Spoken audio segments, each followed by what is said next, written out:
Just 2 years ago, the housing market was on fire.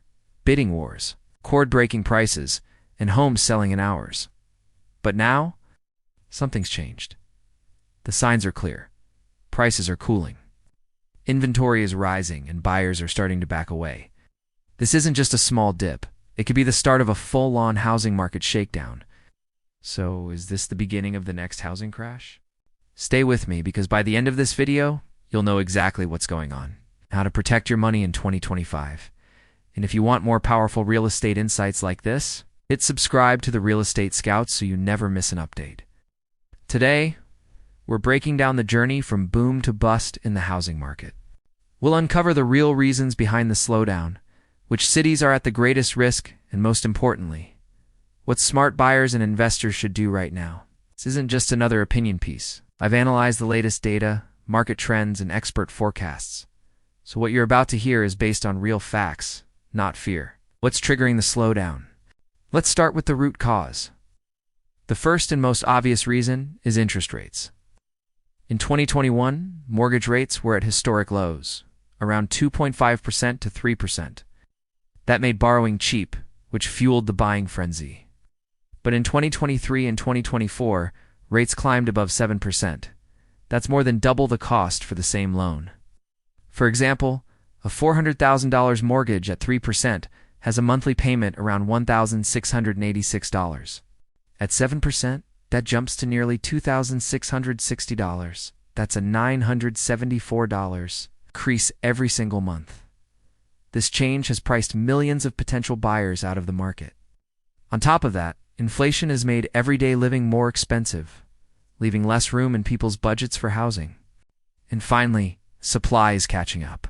Builders have been delivering more homes.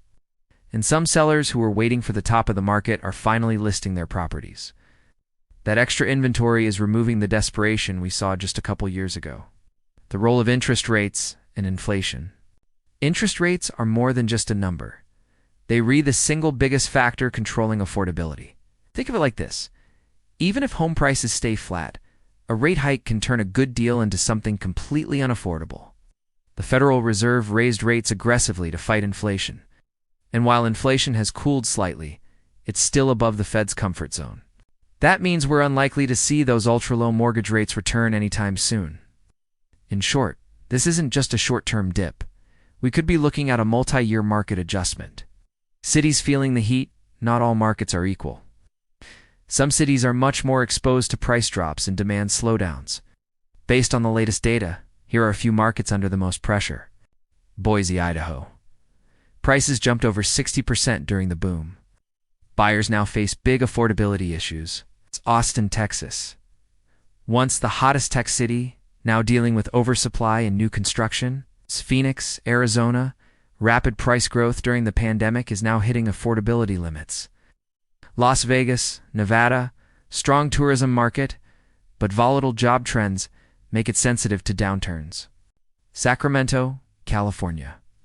Pandemic migration pushed prices too high, too fast. If you're buying or investing here, you'll need a much more cautious strategy than before. What buyers should do now, alright? If you're thinking about buying a home in 2025, here's my advice. Get pre-approved before you shop. Know exactly what you can afford at today's rates. Stretch your budget. Buy at a payment you can handle, even if rates go up another point. Negotiate hard.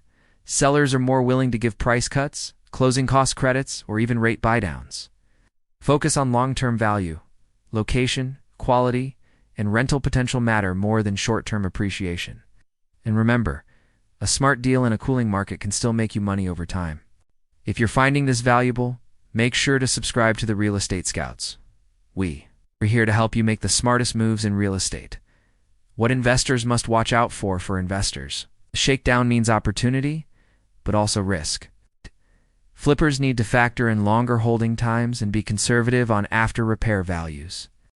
Buy-and-hold investors should target positive cash flow from day one, not just hope for appreciation. And for short-term rental investors, be extra cautious. Many cities are adding restrictions, and travel demand can shift quickly.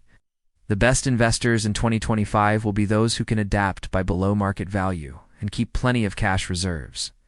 Conclusion and prediction. We nod in a total collapse yet, but the days of easy money and instant profits are over.